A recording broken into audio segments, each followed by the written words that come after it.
nature lovers, and welcome to Talking Naturally. I'm Rachel, I'm a heritage researcher here at the Natural History Society of Northumbria, and I'm really excited to be bringing this really wonderful series back. Now, some of you will remember that Talking Naturally first came to life during lockdown, when so many of us found comfort and connection to the natural world around us. But now we're back and in person this time and ready to explore some more amazing stories about nature. So without further ado, I am delighted to welcome our very first guest in this new series, our very own senior naturalist, James Cumming. Welcome, James. Hello. So let's just start with a little bit about you. What first sparked your interest in the natural world? Oh, wow, we're talking longer ago than I'd care to imagine now. For me, it was family. It was the people who took me out and about when I was young. I think I was really, really lucky to have a grandma who was really interested in plants, in nature, in birds.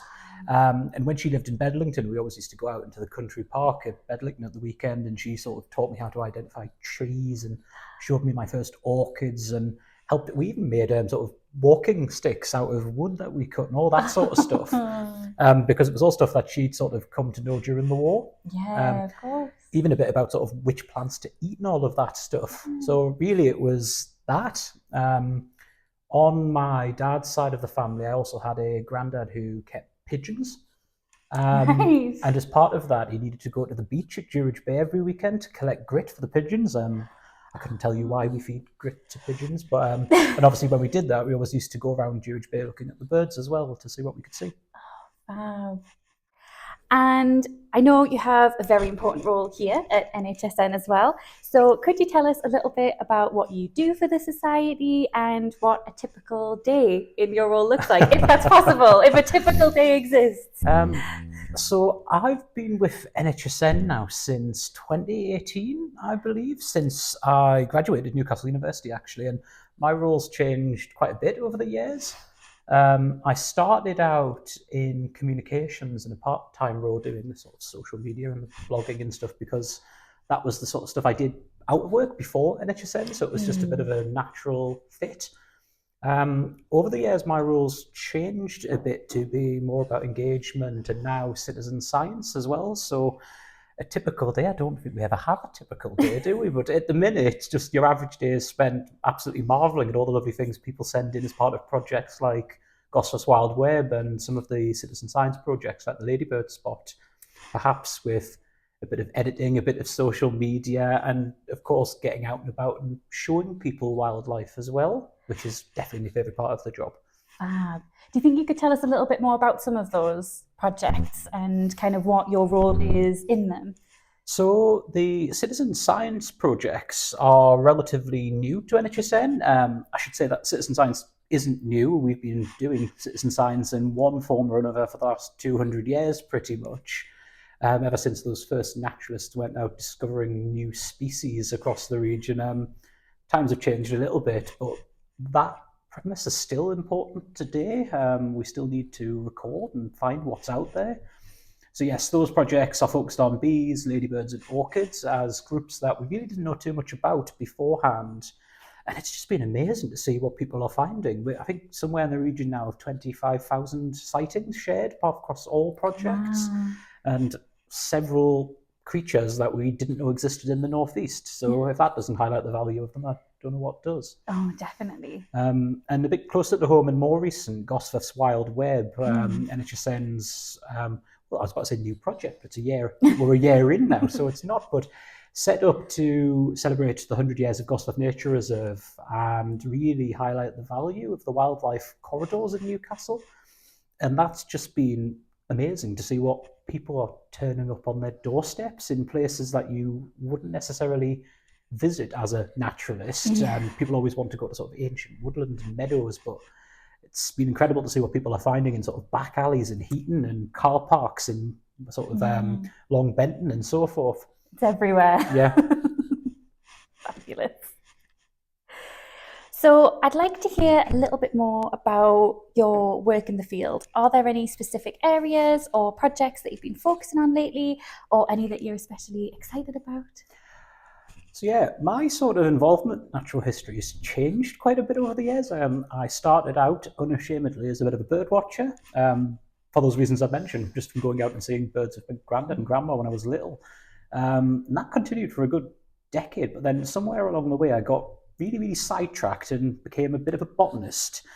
And now spend 99% of my time, whilst not in work, either looking at plants, reading about them, going to find them, or growing them in some cases as well. My main interest in the field is in that urban wildlife angle and how species are adapting to our towns and cities.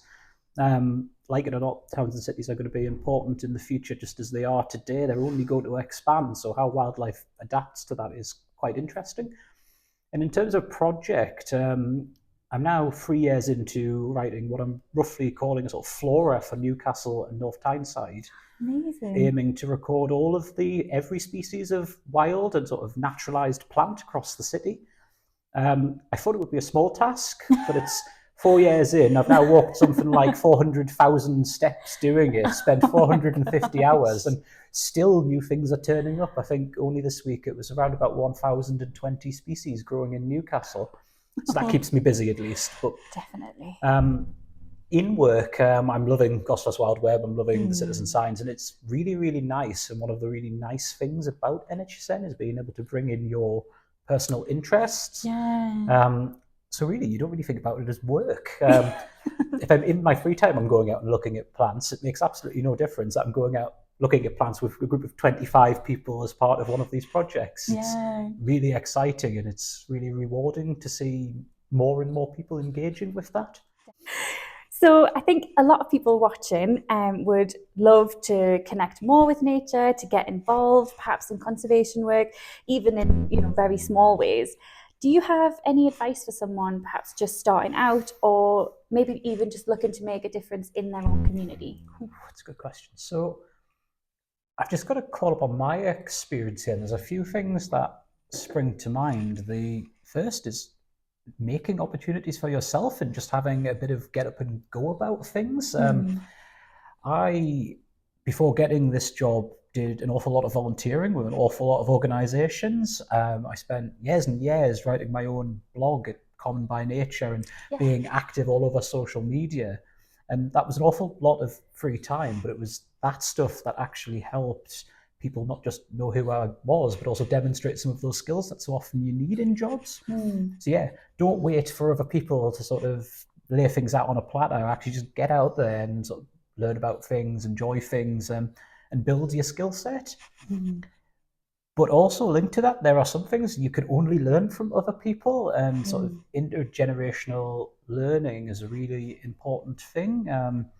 So just ask questions, go out and meet all those older experts, and most of them are actually really, really happy to support younger people. Share what they've learned throughout their lives. Absolutely. And even in my time with NHSN, there's been several sort of, I'm going to say older, they may not like that, but older than me, individuals who have really helped, not just with my confidence, but also with presenting those opportunities and getting me out there and sharing their knowledge.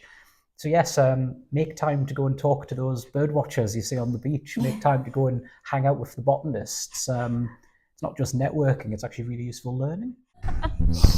So before we wrap up, I would love to know, what's a recent moment in nature that's brought you joy, or maybe it's just reminded you why you love what you do? So I know it's not the same for everybody, and everybody enjoys something different about nature, whether it's just the serenity of walking in the woodland or going out with friends and family. For me, I love to learn. I love to see new things. I love to find things. It might just be how I'm wired, but what really brings me joy is that sort of discovery element of nature. I am prone to going down rabbit holes. It will happen. And if I get an idea in my head, whether it's a sort of rare ladybird to go and find in the uplands or a plant that hasn't been seen since the 1970s growing on a garden wall in Berwick, I will go and see it. It has to be found. That, again, it might just be how I'm wired, but that sort of, it's almost like thrill of the chase, going out and finding things. And even if you're not successful, you've tried. And I want to say, it's almost like what sort of drove some of those Victorian naturalists to go out and find things. Pioneers. But of course, I do like just being outside as well. I'm never happier than when I'm just somewhere quiet by myself. I think so often society is really busy and there's people everywhere, there's noise, there's talking, and actually just going out on my own in the hills or to the coast, I find is really calming. That's no offense to my other half or anybody like that, but sometimes it is nice to go out by yourself. Yeah. And in terms of something that made me really happy recently, ooh, dearie me, because every day makes me so happy. Okay, so I found a plant growing in the high street in Heaton.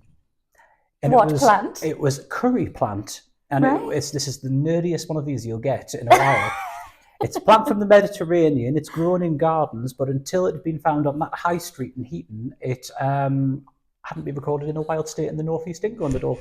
That's amazing. So of course I got really excited about this and was jumping up and down and going, "Oh, look at the curry plant!" And nobody else that I spoke to cared about the curry plant. But well, I'm sure this will reach people who care about the curry plant. And I do know it's non-native people, but sometimes you can be excited by those things as well. But yeah, just last week as well, we had a wonderful encounter with red squirrels up at Northumberland Wildlife Trust's Hawksley as well, and that was nice because obviously you don't see those very often these days, and it's very sad. But yeah, too many to count, too many highlights. So thank you so much, James, for sharing your journey and letting us know a little bit about some of the amazing work that you're doing. If you enjoyed this conversation, be sure to like the video and subscribe to our channel and let us know in the comments about your own favourite nature spots or experiences. Are you excited about the curry plant? Let us know. Until next time on Talking Naturally, I'm Rachel and we'll see you soon. Thanks. Bye.